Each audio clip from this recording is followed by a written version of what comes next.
Villains की life में भी कुछ ऐसे विलन्स होते हैं जो एक हंसते खेलते चेहरे को दुनिया के सर्वनाश का रूप बना देते हैं। और डॉक्टर डूम की जिंदगी में ये काम किया था मेफिस्टो ने। मेफिस्टो, जिसे कॉमिक्स में किंग ऑफ हेल के नाम से जाना जाता है, उसने एक बच्चे की माँ सिंथिया की सोल को हेल में ट्रैप कर लिया था, जिनका अपराध सिर्फ इतना था कि वो ब्लैक मैजिक की हेल्प से अपने कबीले के बीमार बच्चों को ठीक करना चाहती थी ताकि उनकी कम्युनिटी एक्सटेंशन की राह पर जाने से बच जाए। बट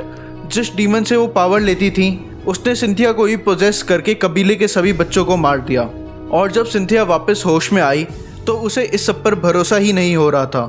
बट कबीले के लोग इस सब पर भरोसा नहीं करना चाहते थे और अपने बदले की आग को वो सिंथिया के खून से ही बुझाना चाहते थे,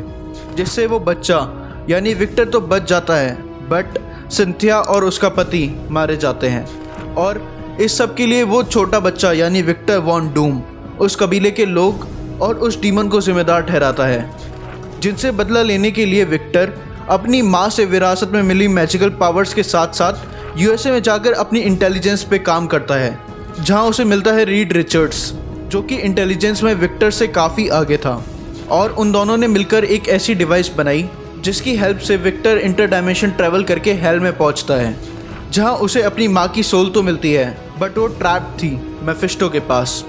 जो विक्टर पर अटैक करके उस डिवाइस को तोड़ देता है, जिससे पूरी बिल्डिंग में आग लग जाती है। अब इस हादसे से विक्टर तो बच जाता है, बट उसका चेहरा पूरी तरह से जल चुका था और ये जला हुआ चेहरा उसे याद दिला रहा था कि वो एक डीमन से तो हारा ही है और इस सब में वो अपनी माँ को भी नहीं बचा पाया। जिसके बाद इसने अपने चेहरे को हमेशा के लिए ढक लिया और पावर और नॉलेज की तलाश में काफ़ी गलत राहों पर चलने लगा और बन गया मार्वल का ग्रेटेस्ट विलेन डॉक्टर डूम।